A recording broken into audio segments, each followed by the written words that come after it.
Bien-aimés frères et sœurs, nous sommes le mardi 18 mai 2021 et je donne gloire à Dieu, je magnifie son nom, lui qui nous réunit dans sa présence en cette heure pour notre temps de méditation quotidienne. Hier lundi, nous avons médité sur le tout premier sous-thème de cette semaine. Et hier, nous avons donc parlé du plan de prédestination de l'humanité. Avant de commencer, je nous avais souligné que c'est un sujet très complexe à comprendre. C'est un sujet qui engendre beaucoup de questions dans l'esprit des chrétiens et même des non-chrétiens. Mais c'est aussi un sujet que la bonne compréhension va vous aider à mieux marcher dans votre vie, à mieux marcher, à mieux vivre votre vie sur la terre. Et hier, pendant que je terminais mon intervention, j'avais pris l'image d'une entreprise. Donc, je nous avais dit que Dieu est ce Dieu-là qui, selon son gouvernement, selon son plan, selon sa préséance, il fabrique ou alors il crée les histoires des hommes, les chemins, il trace les chemins que les hommes vont suivre sur la terre et il les fait séparément et il crée aussi les hommes séparément. Et arrivé sur la terre, le Seigneur nous donne à nous tous les mêmes ressources, les mêmes chances pour que chacun puisse entrer dans un plan de Dieu. Et dès qu'il entre dans ce plan, il fait un avec ce plan. Cela devient son histoire. Et ce qui se passe, c'est que du point de vue des hommes, il voit l'individu. Alors que du point de vue de Dieu, il voit le chemin qu'il avait tracé et un homme vient de rejoindre ce chemin. Vous comprenez? Donc ça peut être n'importe quelle personne qui rejoint ce chemin. Car Dieu nous donne tous les mêmes ressources, les mêmes capacités. Il nous a donné aussi le Saint-Esprit depuis l'avènement de Christ pour que nous tout soit arrangé pour que chacun puisse rentrer dans les plans que Dieu a définis pour nous. Vous avez compris. Et l'image que je prenais quand je terminais mon intervention, cette image-là va nous aider à mieux comprendre cela. C'est l'image d'une entreprise. Quand vous voulez créer votre entreprise, vous définissez tout. Vous créez les postes. Le poste de directeur, le poste de responsable temps, chef de production, chef de ceci. Vous créez tous les postes. Vous définissez les postes. Et vous allez même loin pour définir les plans d'évolution. Celui-ci, quand il va quitter, il sera chef de service ici. Après, il va devenir responsable ici. Après, il va devenir directeur ici. Après, il sera DG là-bas. Vous définissez le plan que chacun peut suivre quand il va entrer dans l'entreprise. Mais vous définissez d'abord les postes qui sont vacants. Vous tracez les chemins pour chaque poste. Maintenant, après, qu'est-ce qui se passe? Quand vous dites, j'ouvre mon entreprise, ce qui se passe, c'est que même s'il y a 1000 candidats, vous aimez tous les candidats au même niveau. Comme Dieu qui ne fait exception de personne. Dieu ne fait pas de favoritisme. Donc, qui va rentrer à tel poste? Dieu les aime tous, il les soumet tous aux mêmes épreuves, tout ça, ainsi de suite, avec les mêmes chances. Maintenant, celui qui rentre dans le poste Il n'y a pas de souci. Mais le plus important pour Dieu, c'est les postes qu'il a définis, les chemins, les histoires des hommes qu'il a tracés. Donc, hier, nous avons parlé de ces choses pour nous aider à comprendre ce que c'est que la prédestination. Et je nous ai dit, le plus important dans la prédestination, pour Dieu, le plus important, c'est la prédéfinition des histoires des hommes. Vous avez compris. Et après, que ce soit Kofi ou Kwame qui va entrer dans cette histoire, ça, Dieu ne regarde plus trop ces détails. Quoique il nous aime nous tous, il nous aide nous tous, il est avec nous tous, il veut que nous chacun rentre dans son plan, ainsi de suite. Voilà, vous avez compris ça. Ok. L'enseignement d'hier était, j'avoue que c'était complexe et profond, mais on ne pouvait pas tout dire hier. Voilà pourquoi je nous ai dit aussi que c'est l'enseignement de base pour la semaine. Nous l'avons fait hier pour nous aider à comprendre chaque enseignement de cette semaine. Et de cette même façon, chaque enseignement à compter d'aujourd'hui va vous aider à mieux comprendre l'enseignement d'hier. Vous avez compris. Donc, nous commençons aujourd'hui avec un sous-thème que nous allons traiter sur 2 jours. Alors, vous vous souvenez que hier, je nous ai dit, depuis l'avènement de Jésus, Dieu a tracé un plan commun pour tous ses enfants qu'il envoie sur la terre. Et ce plan, c'est que chacun de nous parvienne à être semblable à l'image de Christ qui est le premier-né d'entre les frères. Romains 8, verset 29. De cette manière, il faut que chacun de nous, un jour ou un autre, parvienne à entrer dans le plan de Dieu. Et alors, on parle de donner sa vie à Jésus. On dit quand vous devenez chrétien, vous donnez votre vie à Jésus. Aujourd'hui, nous allons commencer à méditer là-dessus pour comprendre qu'est-ce que cela signifie. C'est quoi de façon concrète le fait de donner sa vie à Jésus? Qu'est-ce que cela signifie de façon concrète et pratique? Donner sa vie à Jésus, ça veut dire quoi? C'est ce que nous allons voir à compter d'aujourd'hui et nous allons voir cela sur 2 jours. Aujourd'hui, nous allons faire la première partie. Demain, nous ferons la seconde partie. Lisons ensemble dans 1 Corinthiens au chapitre 6 au verset 19. 1 Corinthiens chapitre 6 verset 19 que je nous lis avec votre attention. La Bible dit: ne savez-vous pas que votre corps est le temple du Saint-Esprit qui est en vous, que vous avez reçu de Dieu et que vous ne vous appartenez point à vous-même? Parole du Seigneur, nous rendons grâce à Dieu. Éternel Dieu, dans le nom de Jésus, je voudrais encore te recommander, te confier toutes choses tout au long de ce temps de méditation. Saint-Esprit, viens et sois présent dans chaque seconde, dans chaque minute. Viens et transmets-toi dans chaque mot. Accompagne chaque mot. Que ta puissance accompagne chaque mot et que ta lumière accompagne aussi chaque mot. Viens, éclaire-nous en ce jour, visite-nous en ce jour, au nom de Jésus. Amen. Que signifie donner sa vie à Jésus?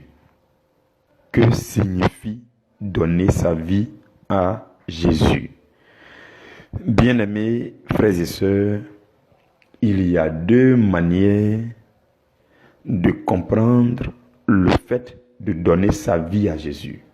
Je vais commencer par là. Et il y a 2 manières de comprendre le fait de donner notre vie à Jésus. La première manière de comprendre le fait de donner sa vie à Jésus, quand on dit donner sa vie à Jésus, la première manière de comprendre, c'est le fait de confier vos affaires à Jésus. pour qu'il les surveille. Ça, c'est la première manière de comprendre. Il y a une bonne catégorie de chrétiens qui comprennent la chose de cette façon. Ils sont nombreux d'ailleurs. Beaucoup plus de chrétiens comprennent la chose de cette façon. Pour eux, le fait de donner sa vie à Jésus, c'est le fait de confier ses occupations, ses affaires à Jésus. De confier sa personne à Jésus. Pour que Jésus surveille. Pour que Jésus surveille seulement. C'est comme ça que beaucoup de personnes pensent. Parce que le système éducatif, nous ont rendus intellectuels. De telle sorte que nous avons appris à être au contrôle de notre vie, nous-mêmes. Nous avons appris à avoir la commande des choses, à décider nous-mêmes, à réfléchir nous-mêmes, à marcher nous-mêmes. C'est ce que l'école nous a appris. C'est ce que le monde ne cesse de nous enseigner. De telle sorte que, tout de suite, à la moindre chose, nous nous mettons au contrôle. Nous cherchons à décider nous-mêmes. Et donc, au bout du compte, lorsque pour nous, on a donné notre vie à Jésus, on lui donne seulement notre vie pour qu'il surveille. Ce n'est pas pour décider. Non, il n'a qu'à surveiller seulement. Mais pour les décisions, je suis trop intellectuel, c'est moi qui prends les décisions. Quand il s'agit de décisions, non.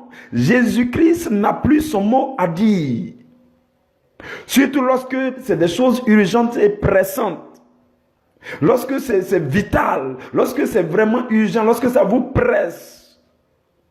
L'intelligence humaine, vos propres pensées, votre intellect prend le dessus et vous vous retrouvez au contrôle de chaque chose, de vos affaires, de vos activités, de vos décisions. Et de cette manière, Jésus se retrouve à être simplement le surveillant de votre vie et de vos affaires. De telle sorte que nos affaires sont pour nous-mêmes. Dieu est seulement le surveillant. C'est nous-mêmes qui décidons. Et après, quand on voit que les choses ne vont pas trop bien, on demande à Dieu de garder un œil sur nous. Il n'a qu'à continuer à surveiller. Quand vous donnez votre domicile à un vigile pour surveiller, ce n'est pas le vigile qui prend les décisions. Ce n'est pas le vigile qui pilote les choses. Il se contente de surveiller. Beaucoup de chrétiens, quand ils disent qu'ils ont donné leur vie à Jésus, dans la pratique, ce n'est pas Jésus qui gère les choses. Jésus n'est qu'un surveillant. Il y a beaucoup qui pensent comme ça. Beaucoup de chrétiens pensent comme ça. Parce que, dans la pratique, lorsque les situations surviennent, ce n'est plus à Jésus de décider. Non, il faut qu'on décide. L'enfant a la fièvre, l'hôpital, ce n'est pas Jésus. On a oublié complètement que Jésus a quand même la capacité de guérir parce qu'il est le bon médecin. Donc dans les situations difficiles et pressantes, on se retrouve à décider nous-mêmes. Et dans la pratique, ce qui se passe, c'est que nous sommes encore au contrôle de notre vie. Malgré qu'on ait dit qu'on a donné notre vie à Jésus, nous sommes nous-mêmes au contrôle de notre vie. Jésus n'est que le surveillant de notre vie. Il y a beaucoup qui pensent comme ça. La conséquence, c'est que, comme ce n'est pas Jésus qui gère, comme ce n'est pas Jésus qui décide, comme c'est vous-même qui êtes suffisamment intelligent pour décider, il arrive que vous faites sortie de route. Peut-être même que vous êtes dans une bonne histoire que Dieu a tracée pour vous. Mais comme ce n'est pas Dieu lui-même qui vous pilote dans cette histoire et que c'est vous-même qui pilotez votre vie sur ce chemin, il arrive que vous sortez de route. Mais Dieu, dans son infinie bonté, il arrange encore toutes choses pour vous ramener sur le chemin. Mais dans vos précipitations encore, vous sortez de route. Dieu encore, dans sa bonté infinie, il vous rattrape, il vous ramène sur le chemin. Et quand vous êtes sur le chemin, vous trouvez que Dieu est lent à décider.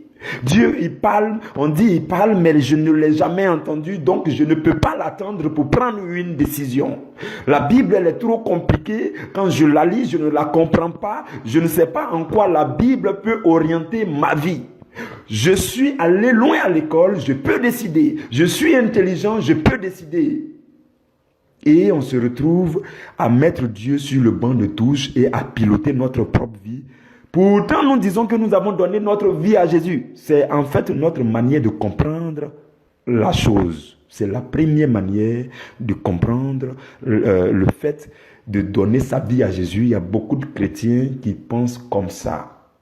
Et on remarque aussi que nous sommes beaucoup de chrétiens à sortir de route, à avoir des situations compliquées. Et puis on se retrouve loin de Dieu. Dieu s'arrange pour nous ramener encore. Après on se retrouve loin de Dieu. Dieu fait tout encore pour nous ramener. Après encore on sort de la route. Dieu nous ramène sur le chemin. On sort de la route. Dieu nous ramène sur le chemin. Et Dieu ne cesse de nous ramener sur le chemin parce que nous voulons être nous-mêmes aux commandes des choses. Tout ce que nous avons fait, c'est de dire à Dieu, viens surveiller ma vie. En fait, quand je dis, je t'ai donné ma vie là, c'est pas pour que tu gères. Il faut juste surveiller. Il ne faut pas prendre mes décisions pour moi. Il y a beaucoup qui pensent comme ça. Ça, c'est la première manière de comprendre. Quand vous prenez les chrétiens, il y a une bonne catégorie de chrétiens qui, pour eux, quand ils disent donner leur vie à Jésus, c'est ça. C'est eux-mêmes qui continuent de gérer leurs affaires. Jésus n'est qu'un surveillant. Vous avez compris. C'est la première catégorie de personnes, c'est la première manière de comprendre, pas dans le milieu chrétien, le fait de donner sa vie à Jésus. Il y a aussi une deuxième manière de comprendre ce que signifie donner sa vie à Jésus. Il y a une autre catégorie de chrétiens, ils ne sont pas nombreux. En ce matin, je veux que tu me suives bien. Pour que tu te situes toi-même. Est-ce que tu fais partie de ceux qui pensent, comme on vient de dire là, la première manière de percevoir le fait de donner sa vie à Jésus, est-ce que tu es dans ce lot-là? Ou alors tu penses comme nous voulons le dire maintenant? Je voudrais que tu me suives très bien. Il y a aussi ces personnes qui, quand ils disent « j'ai donné ma vie à Jésus », en fait, ils veulent dire « je me suis dédié aux affaires de Jésus. » Les affaires là, c'est pas pour moi. Mais je me donne à Jésus pour qu'il m'utilise pour gérer ses affaires. Vous voyez, non? C'est une autre manière de penser carrément. Une autre manière de voir la chose carrément. Ceux qui pensent comme ça, ils se donnent à Jésus pour la vie. Vous voyez, non? Je pense quand même que quand on dit je donne ma vie à Jésus, c'est comme si toi tu as ta vie à toi et puis tu prends pour donner à Jésus. Non. Je pense que de façon plus profonde, on devait dire je me donne à Jésus pour la vie. Pour qu'il m'utilise dans cette vie. Pour qu'il me vive. Voilà. Pour qu'il me vive. Ou alors pour qu'il vive en moi. Ou alors pour qu'il me fasse vivre. C'est comme ça la manière profonde de comprendre la chose. Donc, quand on dit donner sa vie à Jésus, c'est le fait de se donner à Jésus pour la vie. Le fait de se dédier aux affaires de Jésus. Le fait de reconnaître que ce sont les affaires de Jésus, ce n'est pas pour moi. Vous comprenez? De cette façon, vous invitez Christ à vous gérer, à vous conduire à travers le plan qu'il avait tracé pour nous et dans lequel nous sommes rentrés maintenant.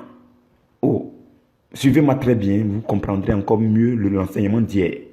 Dieu a tracé un plan pour nous et si nous disons à Dieu, Seigneur, je me donne à toi, Dieu, dans ce plan, il va nous gérer sur ce chemin. Lui-même va nous conduire. Donc ceux qui pensent, qui ont cette manière de penser là, disent ils vont inviter Christ à les gérer. Tu vas désormais inviter Jésus à venir te gérer, à te conduire à travers le plan de vie que tu as épousé. Vous comprenez? Ceux qui pensent de cette manière encore vont inviter Jésus à prendre toutes les grandes décisions. Les grandes décisions, les décisions importantes de leur vie, ils ne vont pas compter sur le bac plus 20 pour prendre cette décision. Ils ne vont pas compter sur la tendance de l'économie, l'actualité pour prendre cette décision. Ils vont d'abord prioritairement inviter Jésus pour dire, ma vie là, je te l'ai donnée, je me suis donné à toi pour la vie. Viens et prends cette décision. C'est toi qui maîtrises ce chemin que tu avais déjà tracé depuis la fondation du monde. Viens et prends cette décision. Je suis pas venu à un carrefour de ma vie. J'ai besoin de me décider pour voir s'il faut aller à gauche ou bien s'il faut aller à droite. Seigneur, en ce moment précis, viens et guide ma vie. Parce que vous aurez compris qu'il faut donner, qu'il faut se donner à Jésus pour que Jésus ne soit pas simplement un surveillant, mais qu'il vienne gérer votre vie et votre histoire. Vous comprenez? Dans le texte que nous avons lu, l'apôtre Paul dit, vous ne vous appartenez point à vous-même. Donc pour ceux qui ont compris que il faut vraiment se donner à Jésus, non pas pour que Jésus surveille mes affaires seulement, non pas pour que Jésus me surveille seulement, mais pour que Jésus me gère, parce que je ne m'appartiens plus à moi-même, je lui appartiens. Vous voyez, non, j'espère que vous me suivez pour voir cette manière beaucoup plus profonde de percevoir ce que c'est que donner sa vie à Jésus. Maintenant, pour prendre les grandes décisions, vous confiez à Jésus. Mais j'estime que pour les petites décisions quand même, puisque vous vous êtes donné à Jésus et que Jésus vous a renouvelé de l'intérieur, il y a ce qu'on appelle l'intelligence renouvelée que vous pouvez utiliser pour prendre les petites décisions. Mais les grandes décisions, les décisions importantes, quand vous dites que vous vous êtes donné à Jésus, vous laissez la latitude à Jésus de prendre ces grandes décisions. Mais les petites décisions du genre, bon, je suis là, je veux traverser la route. Et puis il y a des véhicules qui passent. Tu ne vas pas fermer les yeux pour dire, oh Seigneur, viens me décider à quel moment je vais traverser. Ils vont t'envoyer à la morgue la minute qui suit même. Parce que Dieu a renouvelé aussi ton intelligence. La Bible dit dans Romains 12 au verset 2, ne vous conformez pas au siècle présent, mais laissez-vous transformer par le renouvellement de l'intelligence. Donc, l'intelligence renouvelée que tu as te permet de prendre les petites décisions.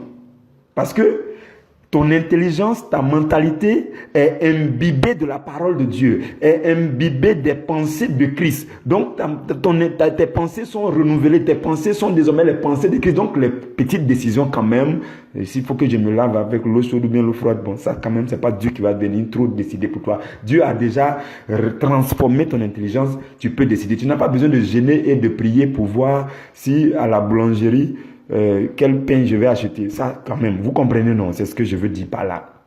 Par contre, les grandes décisions, les décisions les plus importantes au carrefour de vos vies, frères et sœurs, vous pouvez vous asseoir, prendre 1 jour, 2 jours, 3 jours de jeûne et dire à Jésus, viens prendre cette décision. Maintenant, quand c'est les petites décisions, votre intelligence renouvelée, les versets bibliques qui vous viennent tout à l'heure, dans tous les cas, c'est Jésus qui fait tout ça. Hein? Donc, les petits versets bibliques qui vous viennent tout à l'heure, vous les utilisez et puis vous avancez. Vous comprenez?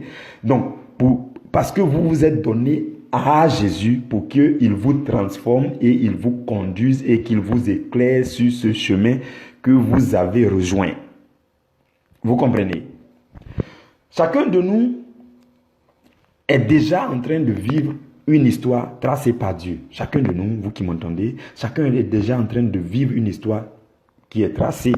Bon, que ce soit par Dieu, que ce soit par toi-même, que ce soit par le monde, que ce soit par Satan, je ne sais pas. Mais bon, en tout cas, chacun de nous est déjà en train de vivre. Bon, je ne pense pas que parce que tu es devenu chrétien, je ne pense pas que c'est Satan qui trace maintenant ton histoire. Je veux faire cette précision.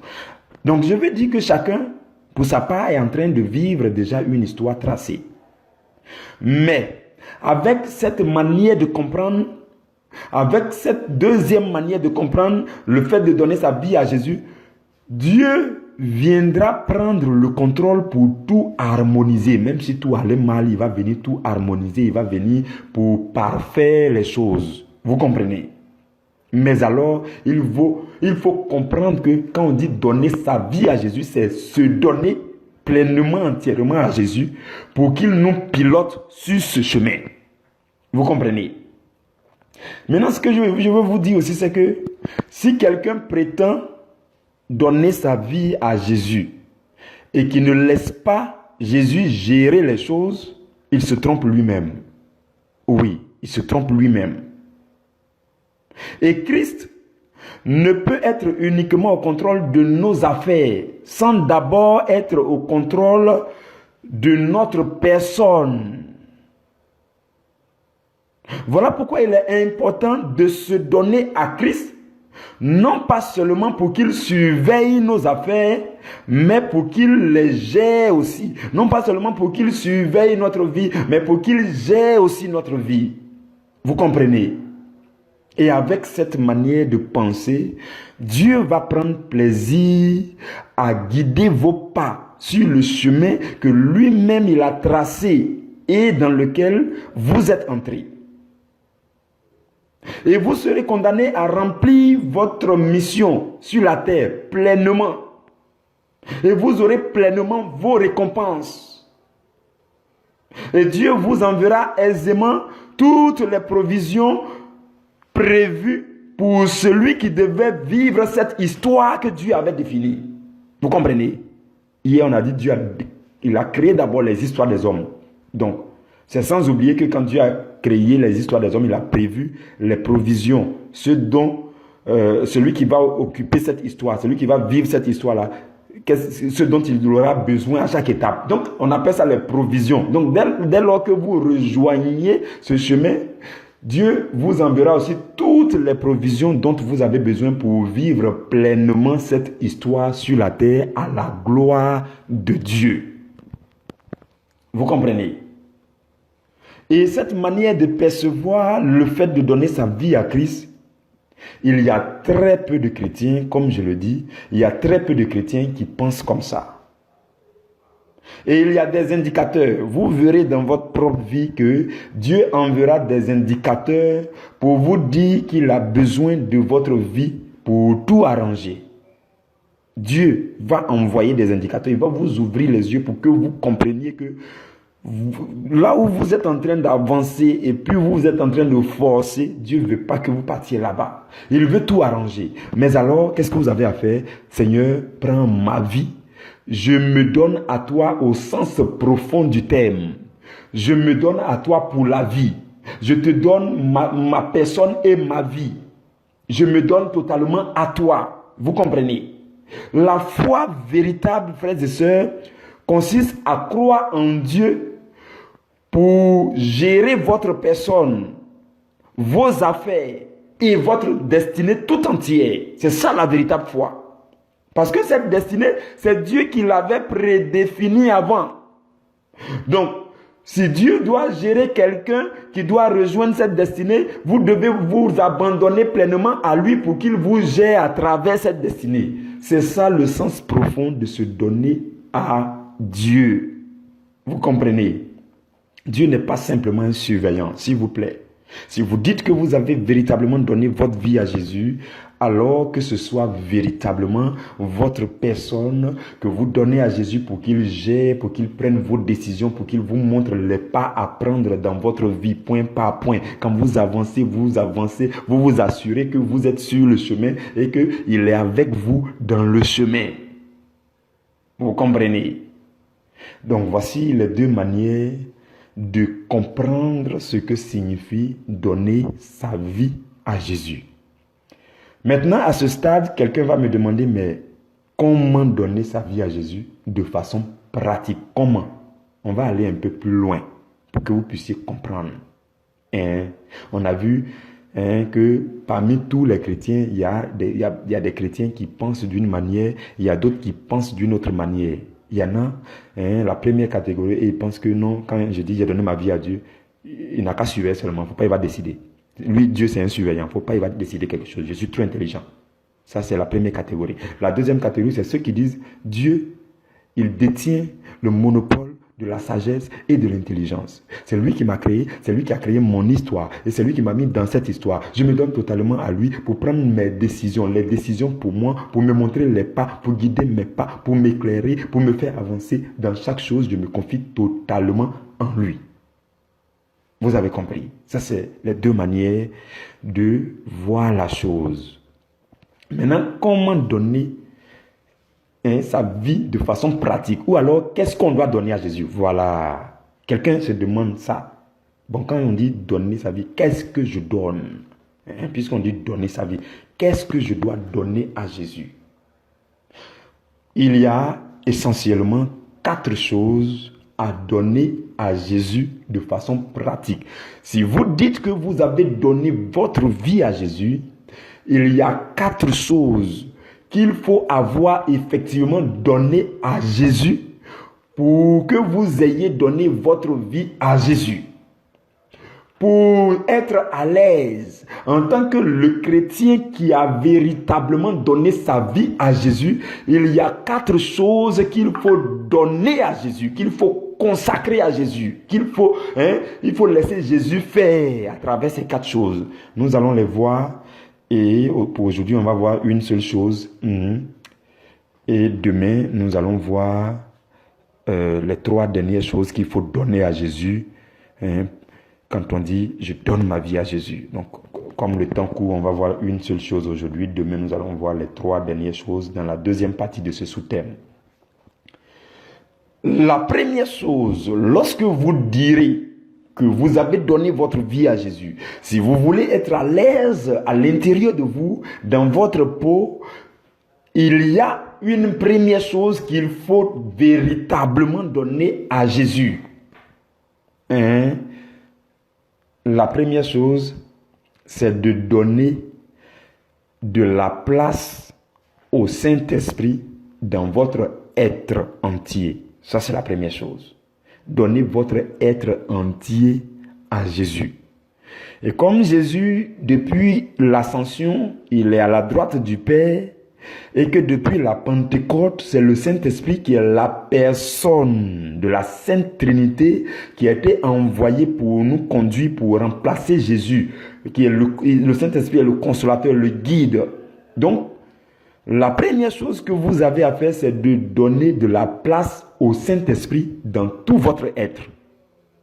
C'est la première chose. Donnez toute la place, ou alors donnez plus de place, ou alors donnez de plus en plus de place au Saint-Esprit dans votre être entier, esprit, âme et corps. Vous comprenez? Donc il s'agit de lui donner votre personne, c'est la première chose. Le verset que nous avons lu dit, vous ne vous appartenez point à vous-même, et que votre corps est le temple du Saint-Esprit. Il est venu pour habiter et vivre dans votre être. Quand on dit votre corps, sachant que dans le corps, il y a l'esprit et l'âme, que l'esprit est l'être le plus profond, le Saint-Esprit qui a la même nature que votre esprit est d'abord dans votre esprit, mais il va travailler dans votre âme et dans votre corps aussi. Donc la première chose à donner au Seigneur, c'est votre personne. Je ne vais pas plus loin que votre personne pour le moment, parce que les 3 autres choses vont nous aider à aller plus loin. Donc c'est d'abord votre personne, votre être entier, votre esprit, votre âme et votre corps. Vous devez laisser le Saint-Esprit prendre plus de place dans votre être entier. Vous comprenez, frères et sœurs?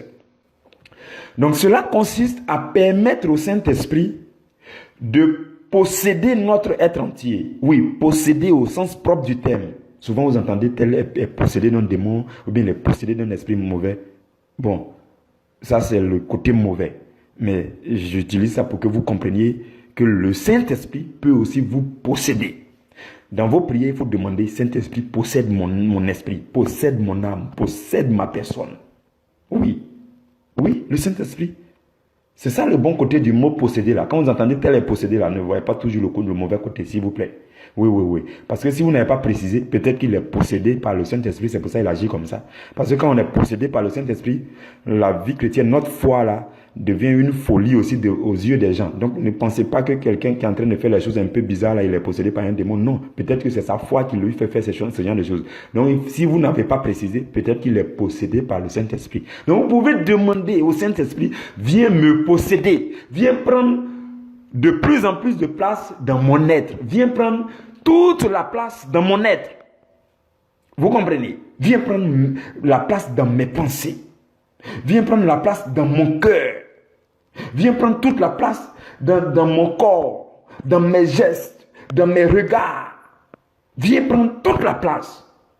En le faisant, vous donnez votre être entier au Saint-Esprit qui représente Jésus. Vous comprenez? Dans Proverbe 23 au verset 26, Dieu dit, mon fils, donne-moi ton cœur. Mon fils, donne-moi ton cœur. Donc nous avons besoin de donner notre cœur à Jésus, nos pensées à Jésus, les pensées de nos cœurs, les pensées de notre cerveau, notre âme, notre intelligence, nos propos, nos paroles. Seigneur, viens et aide-moi à parler. Quand je parle, il y a des injures qui s'échappent. Quand je parle, il y a la colère qui s'échappe. Quand je parle, il y a des mauvaises ondes qui se dégagent. Quand je parle, je ne sais pas parler. Viens et prends le contrôle de ma langue. Vous comprenez? Vous pouvez prier pour demander cela. Vous pouvez prier pour dire, Seigneur Jésus, tu te tiens à l'instant sur ton trône. Et je sais que tu m'entends. Je te demande une chose, que ton Saint-Esprit me remplisse. Que le Saint-Esprit remplisse mon être. Si vous faites ce genre de prière, pour ceux qui n'ont pas encore reçu le baptême du Saint-Esprit, vous allez recevoir votre baptême du Saint-Esprit, je vous le dis. Vous allez sentir une présence magnifique et agréable et extraordinaire du Saint-Esprit. Faites cette prière de tout votre cœur, de toute votre pensée, dans toute votre sincérité. Et vous verrez que l'Esprit de Dieu va vous rejoindre pour prendre plus de place d'abord dans votre être. Vous comprenez? Et je voudrais aussi vous dire que quand vous finissez de prier de cette façon, c'est beau, hein? Il y a beaucoup de personnes qui prient avec les belles phrases parce que la phrase là, c'est juste beau à entendre. Mais il faut aller plus loin parce que ce que tu dis dans tes prières, là, dans la pratique, il faut marcher dedans. Oui. La dernière fois, je ne sais plus à qui je disais, il dit, non, mais pourquoi est-ce que quand on finit de prier et qu'on sort de notre maison, on oublie les choses qu'on avait dites dans nos prières? Quand tu étais dans la prière, tu dis, oh Seigneur, te donne mon cœur, oh Seigneur, te donne ma vie, oh Seigneur. Maintenant, quand tu arrives là-bas, le Saint-Esprit te dit, laisse-moi décider. Et puis tu résistes. Comment il va prendre la place que tu lui as dit de venir prendre? Non, je vous demande, répondez-moi. Comment il va prendre la place que tu lui as dit de prendre? Seigneur, prends la place dans mon cœur. Oh Seigneur, prends la place dans mes pensées. Seigneur, viens décider pour moi. Maintenant, arrivé là-bas, pour prendre une décision un peu compliquée, une petite équation un peu compliquée là, et tu sens que le Saint-Esprit est en train de parler tout doucement pour te dire, laisse-moi décider. Ou alors, prie 1 minute et tu verras que je vais décider. Ou alors, fais comme Jésus. Ils ont envoyé la femme pécheresse, la femme adultère, et puis lui ont dit, est-ce qu'on doit la lapider? Parce que selon la loi de Moïse, il faut qu'on la lapide. Jésus dit, donnez-moi 1 seconde, je vais tracer au sol. Il est descendu au sol, il a commencé à tracer. Donc, en le faisant, Jésus a donné la latitude au Saint-Esprit de donner la réponse, et la réponse surnaturelle et divine. Donc, est-ce que vous, dans la pratique, vous devez être capable de marquer une petite pause pour dire, Saint-Esprit, décide. Parce que je t'ai dit, viens prendre la place dans mes décisions. Viens prendre la place dans mes pensées. Alors, envoie ta pensée. Viens prendre la place dans mon cœur. Alors, prends le contrôle de mon cœur. Viens prendre la place dans mes gestes. Alors, prends le contrôle de mes gestes. Viens prendre la place de mes lèvres, de ma bouche, de ma langue. Alors, viens et parle. Il y a des situations dans lesquelles vous allez sentir en vous-même que le Seigneur ne veut pas que vous parliez. C'est comme si vous disiez, tais-toi. Tais-toi, parce que si tu parles, tu vas dire une bêtise. Il faut te taire. Et puis, dans ce silence-là, je vais te donner, je vais mettre sur ta langue ce que tu auras à dire. Vous comprenez? Donc, dans la pratique, ce que je vais vous dire, c'est que le Saint-Esprit va chercher à prendre effectivement de la place en vous. Il va falloir le laisser faire sans résister. Il va falloir dans les situations, dans les petites situations, permettre au Seigneur de décider, ou bien laisser le Saint-Esprit faire les choses, ou bien faire les choses selon la parole de Dieu. Vous comprenez? C'est là que effectivement il prendra la place. Parce que quand vous dites à quelqu'un, viens prendre la place, et puis il vient maintenant, et puis vous fermez la porte. Il fait comment vous prendre cette place? Il fait comment? Vous dites à quelqu'un, viens visiter la maison. Tu peux accéder à toutes les chambres, les pièces de la maison. Et puis vous fermez tout à clé, vous avez les clés dans votre poche.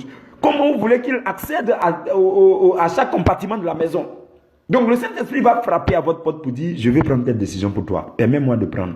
Ou bien rentre en méditation. Ou bien prends un petit moment de prière et je vais te parler et je vais décider pour toi et je vais te donner l'orientation. C'est la phase pratique. Si arrivé là-bas, vous ne permettez pas au Saint-Esprit de prendre la place, il va croiser les bras et il va attendre. Aussi longtemps que vous allez céder au Saint-Esprit de façon pratique pour qu'il prenne la place, il va encore attendre. Vous comprenez? Donc, il est beau de prier, de dire, Seigneur, viens prendre la place, je te donne mon être entier, tout et tout.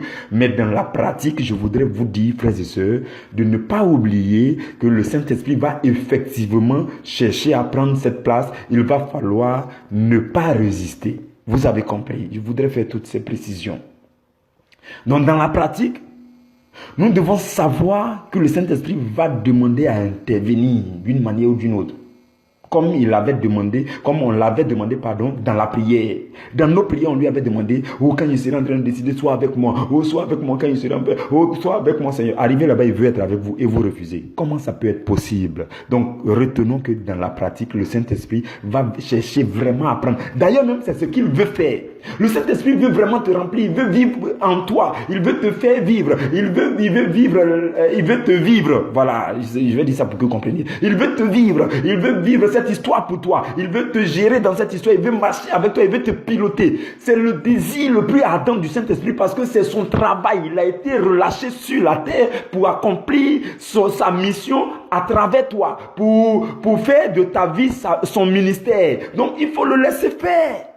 Si vous ne le laissez pas faire dans la pratique, voilà pourquoi la Bible dit n'attristez pas le Saint-Esprit. Et ce qui vous rendra capable de le faire, frères et sœurs, c'est votre capacité d'obéir. C'est votre obéissance qui va faire que le Saint-Esprit va prendre de plus en plus de place dans votre être entier. Donc le fait de donner votre être entier au Saint-Esprit, c'est la première chose à donner lorsqu'on dit on donne sa vie à Jésus. Et en le faisant, on permet au Saint-Esprit de venir prendre toute la place dans notre être. C'est avec le temps, avec la prière, le désir, la persévérance, et la souplesse et l'obéissance. Vous comprenez? Alors, c'est c'est la première chose. On va s'arrêter là aujourd'hui.